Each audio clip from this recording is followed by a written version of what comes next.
Hello, my dear students. Third year English section.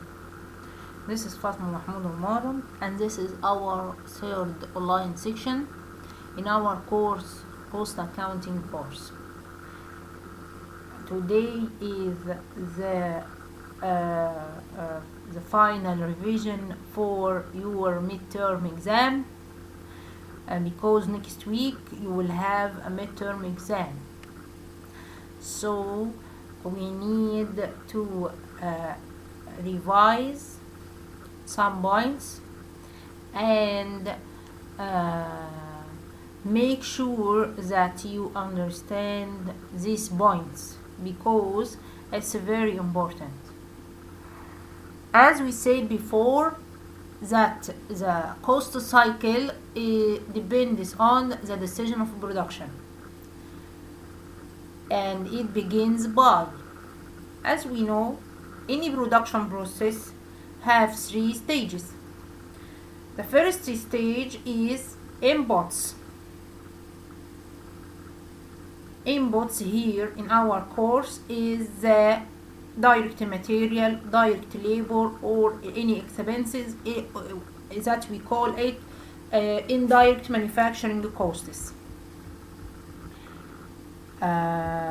This is our first stage.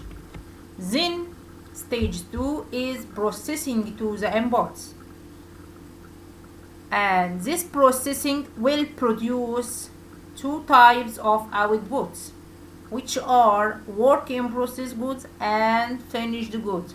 When we process materials, a direct material and direct labor, and the factory overhead, indirect manufacturing overhead costs, we will get in the output either work in process good or finished goods. This is the output of the production process. What we will do by this output? We usually send the outputs to the inventory, and we recognized it as assets in the balance sheet. Yes. Do you remember the definition of inventoriable costs? This I mentioned to it at the first section. I bring it here to remember it. And what is the difference between inventoriable costs and period costs? This is a very important point. After we finish the production, we got the output or the products. Some products may be partially worked in and not finished yet. So we call it work in process goods. And some outputs or some products completed or finished.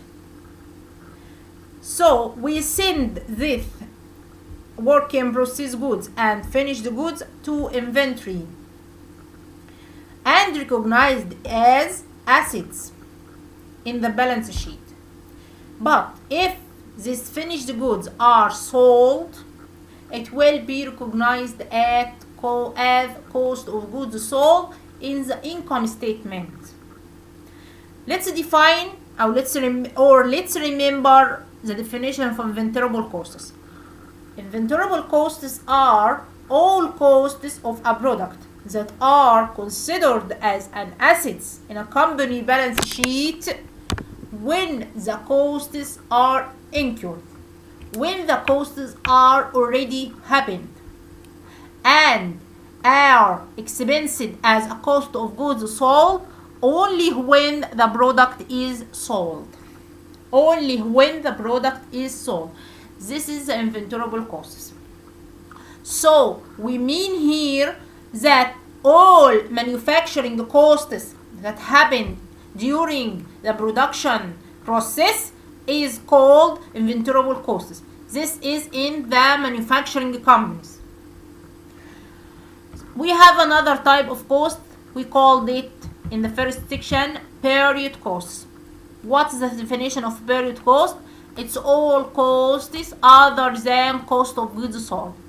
Any costs that incurred during the production process other than the cost of goods sold is called period costs or operating costs.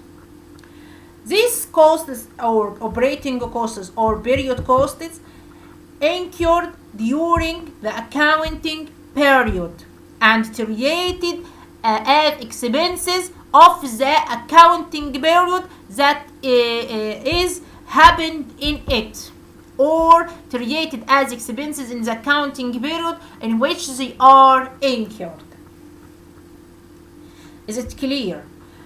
I hope you differentiate between the two types of costs. Do you remember the following points? We mentioned to it also in the first section. We have three types of firms, different types of firms, three different types of firms. Number one, manufacturing sector companies, and we said that before, that manufacturing sector companies purchase direct material or the components and convert them to various finished goods by processing. Number two, merchandise sector companies, which purchase and they then sell purchase products and sell them again, يعني reselling tangible products, just reselling without changing their basic form. Number three, service sector companies. We mentioned to it before, and we said that it provides services or intangible products like Egypt Air, like Vodafone companies, Etisalat company. All these provide just services only, don't provide to you any tangible products. These three types of firms. What is the form? What is the shape of the inventory inside each type of these firms? We mentioned to it before.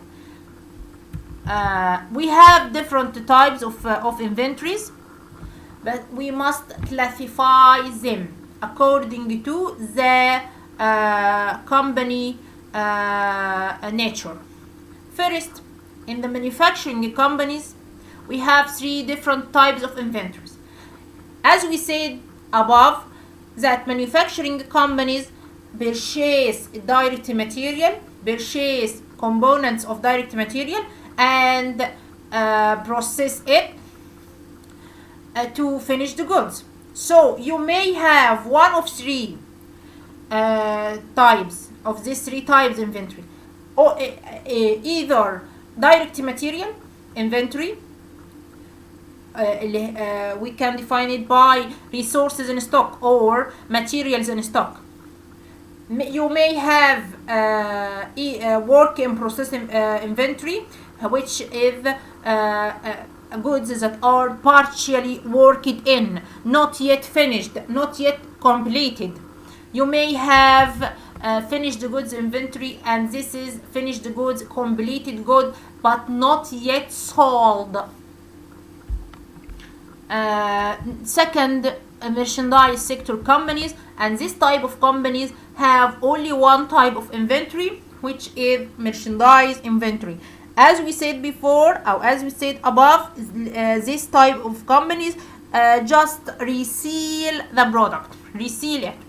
Third, service sector companies, and this type of companies have no inventory because it provide service. This is a very important point. I want you to understand it clearly. This is the first important point in our section.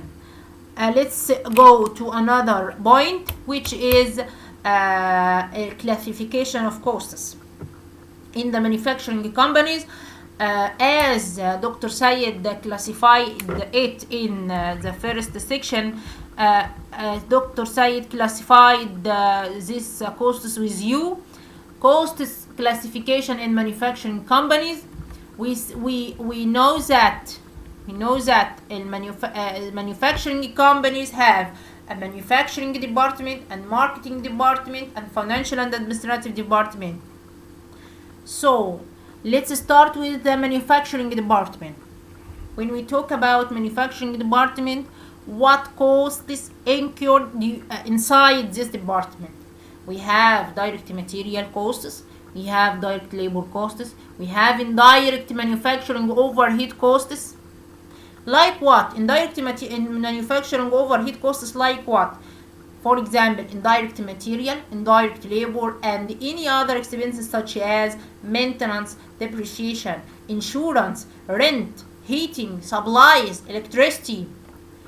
Any other expenses, you can put it here under expenses.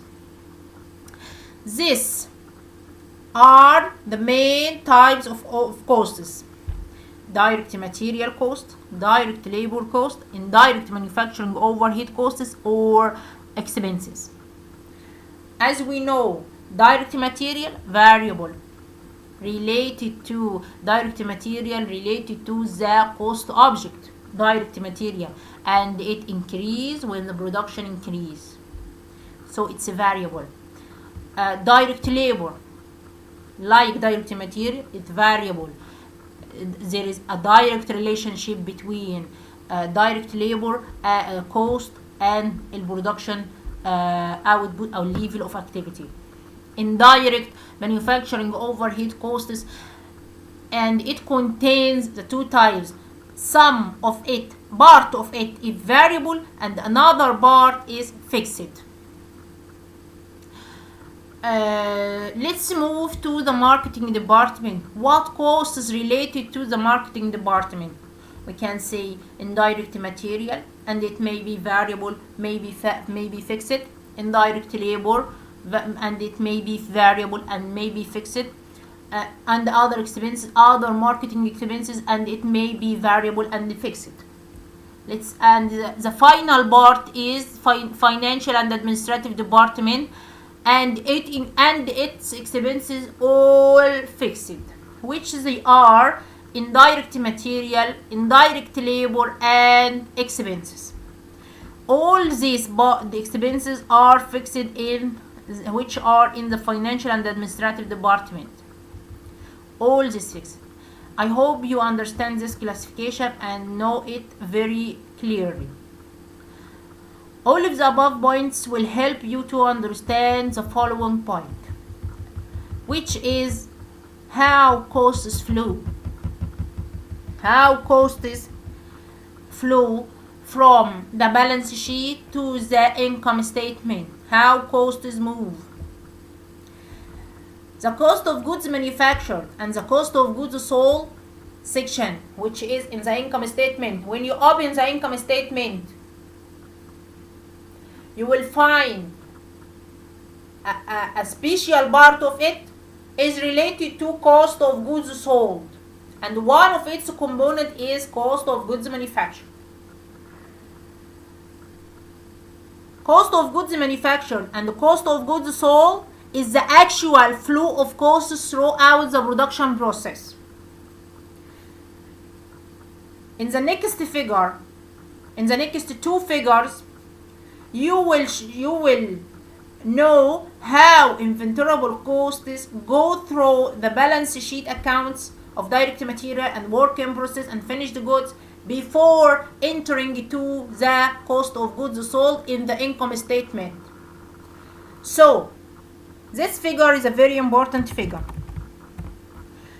First, we need to calculate the cost of goods manufactured and then post it to the income statement as a part of the cost of goods sold. We will first compute the cost of goods manufactured.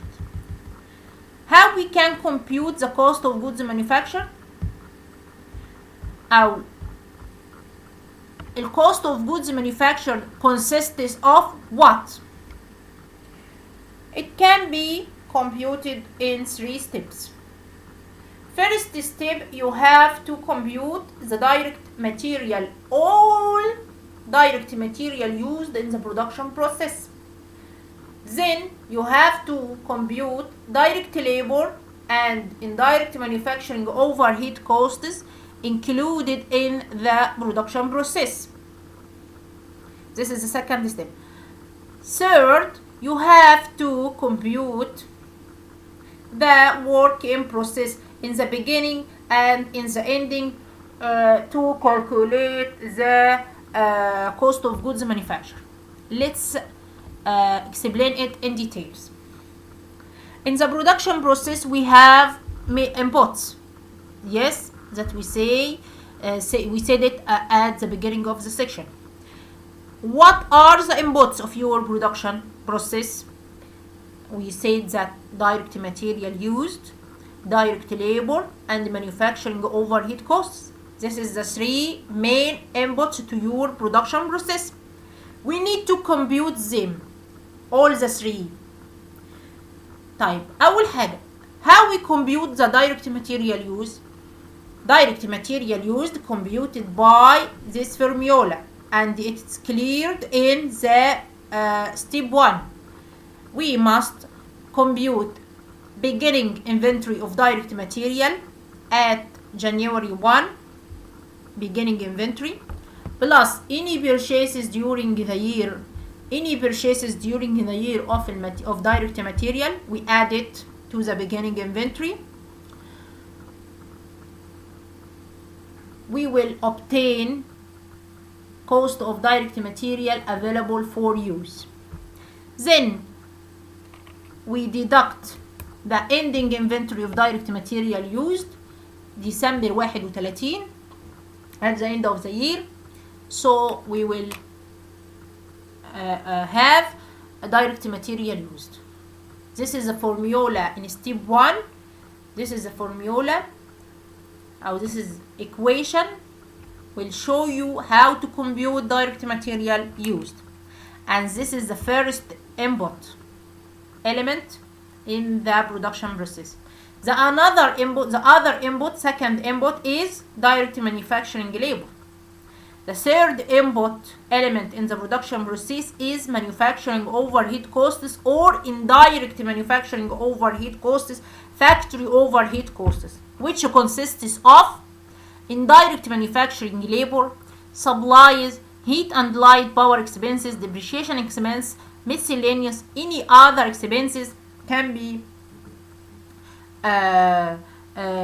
classified here. This is the total manufacturing overhead costs. We add total manufacturing overhead costs plus direct manufacturing labor plus direct material used to obtain the total manufacturing costs incurred during the year. This is the total manufacturing costs. So we can say that to obtain the total manufacturing costs incurred during the year, you must add direct material used plus direct manufacturing labor plus manufacturing overhead costs. This is the total manufacturing costs incurred during the year.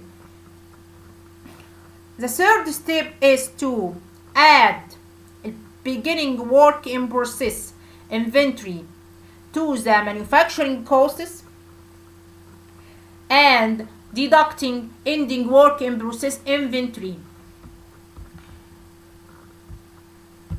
to obtain the cost of goods manufactured.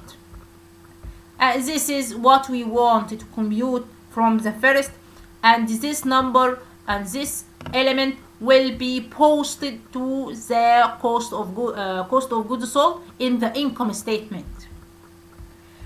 So I need from you to understand this figure, to understand these three steps in order to calculate or compute the cost of goods manufactured.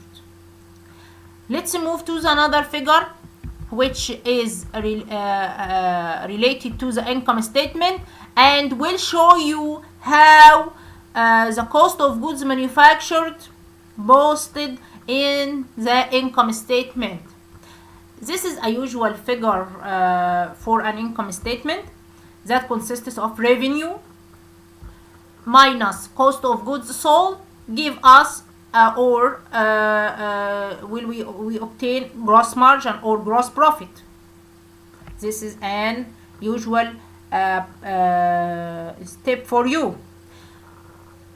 If we concentrate on the cost of goods part, cost of goods sold, what we will find in it? Cost of goods sold consists of beginning finished goods inventory plus cost of goods manufactured اللي هي which is coming from the above schedule. It will give us cost of goods available for sale. Deducting ending finished goods inventory, you will have cost of goods sold. As usual, revenue minus cost of goods sold will give you gross margin or gross profit, minus operating costs or period costs. Here we have period costs. We define period costs as all costs other than cost of goods sold, because cost of goods sold is deducted from revenues. This is inventoriable costs, revenues in the income statement to obtain gross margin. But the period costs or operating costs deducted from the gross margin or gross profit to obtain operating income. What are the operating costs or period costs here? Research and design costs, marketing costs, distribution costs, customer service costs. This is total operating costs deducted from gross margin to obtain operating income. And this is the final step, step 4. You must know this point very well. How costs flow from the balance sheet to the income statement by these 4 steps. We will have an exercise at this point. Let's move to exercise in order to practice for the midterm exam. Number 1. When 24,000 units are produced, variable costs are $12 per unit. Variable costs are $12 per unit.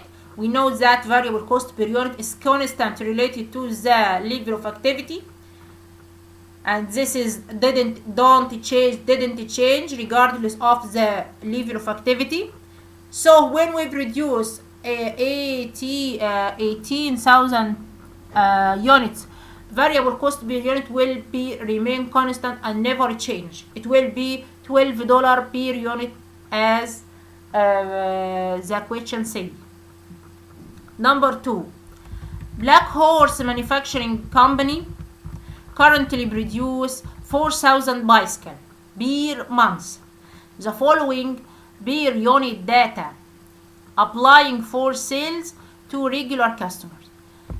This is the per unit data. A unit from the 4,000 bicycle cost me this per unit data. Direct material $53, direct labor $10, variable manufacturing overhead 12, fixed manufacturing overhead 14. So the unit data cost per unit is $89. This is the unit cost of 4,000 bicycle. The plant has capacity for 6,000 bicycle and is considering expanding production to 5,000 bicycle. What is per unit cost of producing 5,000 bicycle? Yes, we must compute the variable part and fixed part. If we compute the variable part, we will, as we know that variable cost per unit don't change, is constant regardless of the level of activity. So the variable cost per unit will be 53 plus 10 plus 12 will be 75. 75, this is the variable cost per unit, and it is constant regardless of the level of activity. If we produce 4,000 bicycle, we will pay $75 variable cost per unit. And if we produce 5,000 bicycle, we will pay $75 per unit. So the total variable cost will be $75 multiplied by 5,000 bicycle. It will give you $375,000. This is the variable or total variable cost. And the fixed cost, which is fixed cost per unit, is $14. This is fixed cost per unit when we produce 4,000 bicycle. So 4,000 bicycle multiplied by 14 will give you the total fixed cost. So the total fixed cost will be $56,000. If you produce 4,000 bicycle, you will pay $56,000 fixed cost. And if you produce 5,000 bicycle, you will pay also $56,000 fixed cost. So we computed the fixed part and the variable part. If we added the fixed part plus variable part, we will have the total manufacturing cost. So the total manufacturing cost will be $375,000. This is the variable cost plus $56,000. This is the fixed cost. We will have $431,000. We will divide this total manufacturing cost by 5,000 units. We will have the cost per unit is $86.02. Number 3. It's like it. Muhammad Saad manufacturing company currently produce 2,000 table per month. The following per unit data for 2,000 table apply for sales to regular customer, and he gave me the per unit data for the 2,000 table. What is the per unit cost when producing 4,000 table? When we produce 4,000 table, what is the per unit cost? We need to calculate the variable part and the fixed part. Here we will compute the variable part. We need to know, we need to compute first the variable cost per unit. Variable cost per unit will be equal 75 plus 20 plus 20. 75 direct material, 20 direct manufacturing labor, variable manufacturing overhead 20. All these three elements are variable costs. So we added them together, we will have variable cost per unit is $115 multiplied by 4,000 table. It will give us the total variable cost is $460,000. This is the total variable cost. We need to compute the fixed part or the fixed cost. Fixed cost per unit when we produce 2,000 table is 40, which is fixed manufacturing overhead, multiplied 2,000 table is $80,000. This is fixed cost, total fixed cost.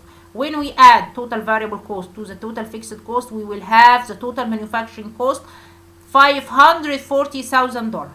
We divided it by 4,000 units. It will give us the cost per unit is $135 per unit.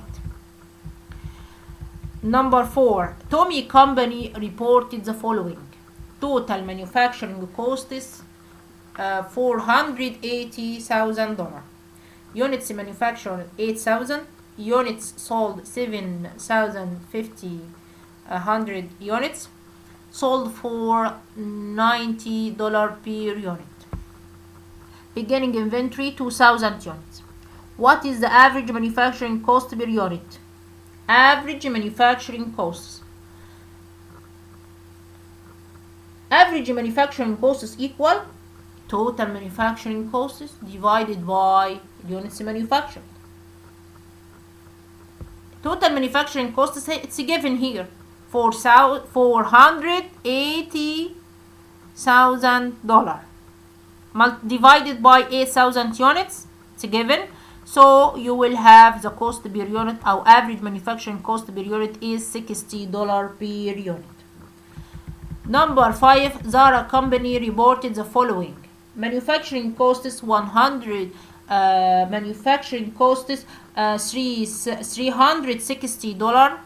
$360,000, and unit manufacture 9,000 units. Units sold 7,500 units, sold for $90 per unit. Beginning inventory 1,000 units. What is the manufacturing cost for the beginning finished goods inventory? For the ending finished goods inventory, what is the manufacturing cost for the ending finished goods inventory? Here we must compute what is the finished goods inventory consists of. The ending finished goods inventory consists of beginning inventory at the beginning of the year plus units manufactured during the year minus units sold. It will give us the ending finished goods inventory.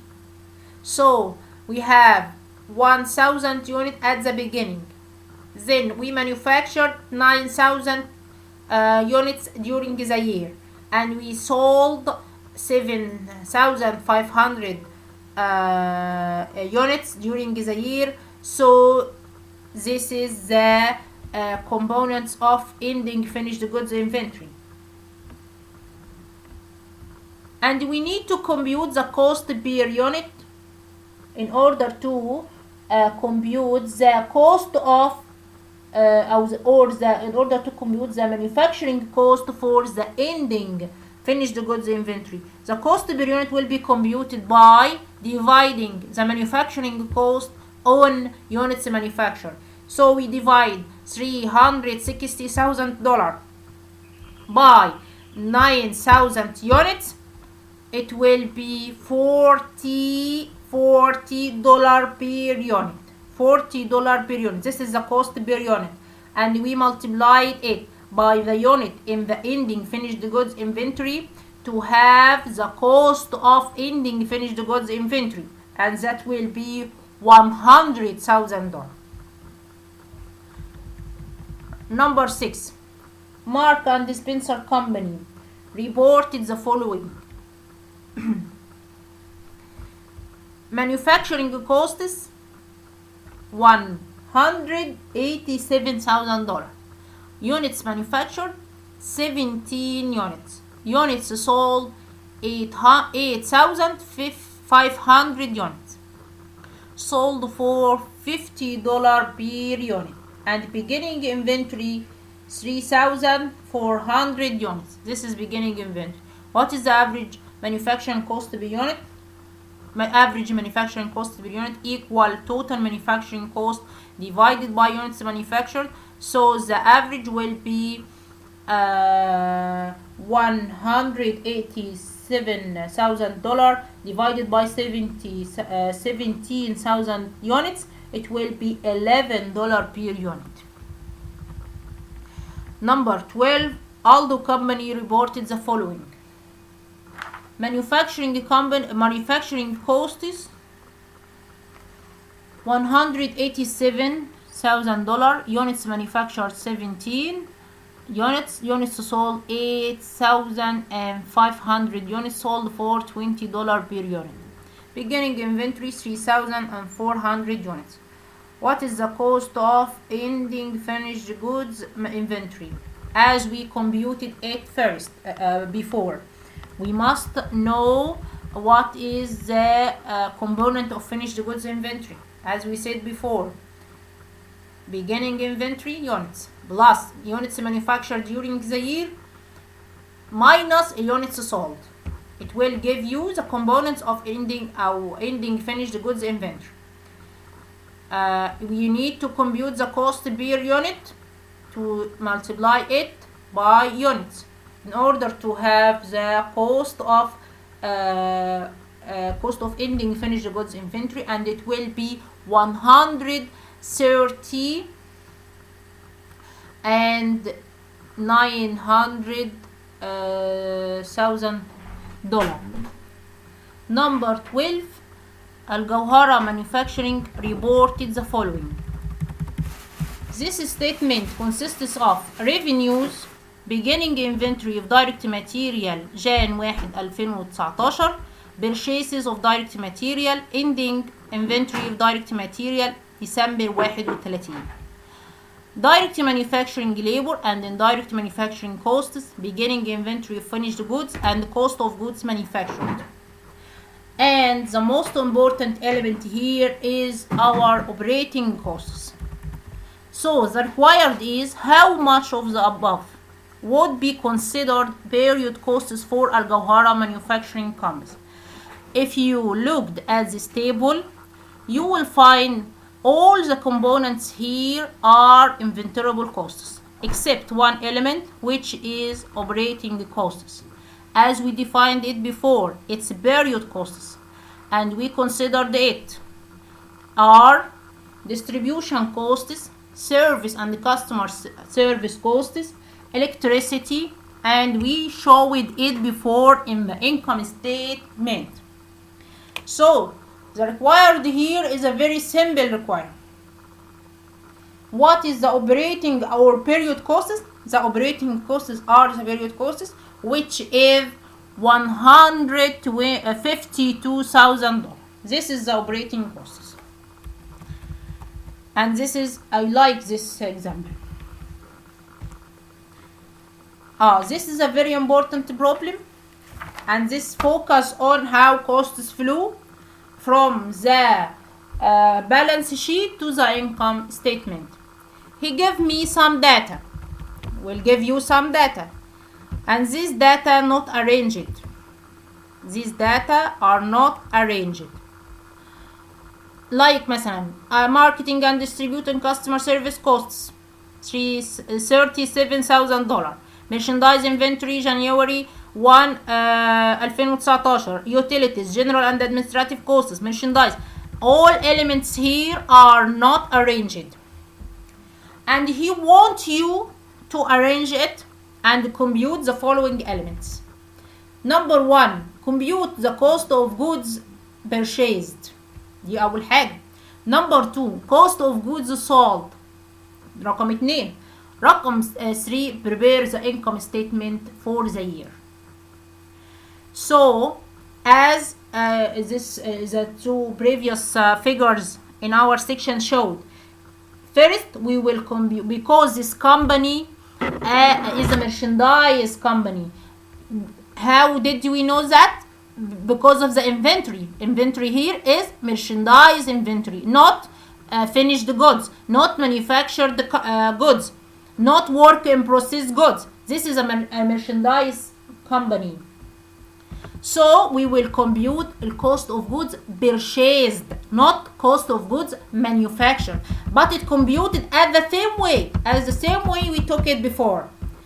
Number 1, we will prepare the schedule of cost of goods purchased for the year, which consists of purchases, and we will find its value by $155,000. Add transportation in $7,000, it will be $162,000. Deduct purchase returns and allowance, purchase discounts. Any returns or any discounts, any allowance must be deducted from the purchases to obtain the cost of goods purchased. This is the cost of goods purchased, and this will go to the cost of goods sold. It's a component of cost of goods sold, like the cost of goods manufactured. So number 2, we will prepare the schedule of cost of goods sold, which is consists of, as we showed it before in the figures, beginning merchandise inventory plus cost of goods purchased during the year. It will give us cost of goods available for sale. Deducting the ending inventory, we will have the cost of goods sold. It will be $145,000. the final step is to prepare the income statement. Note, do you note that how the numbers flew from the schedule of cost of goods purchased? It's moved, this number moved down to the cost of goods sold statement, and the cost of goods sold number is moved down to the income statement. This is what we call flow of costs. So the final step is to prepare the income statement. As we know, income statement consists of revenues minus cost of goods sold. Give us operating gross margin. Revenues minus cost of goods sold. See above. It will give us gross margin by $135,000 minus period costs or operating costs, as he give us here: marketing and distribution costs, utilities costs, general and administrative costs, miscellaneous costs. This is the total operating costs. We deduct these costs from the gross margin to obtain operating income, and the result will be $34,000. This is a very important example. This is show you how the costs flow from the schedules. I hope you understand this. Thank you for being listening.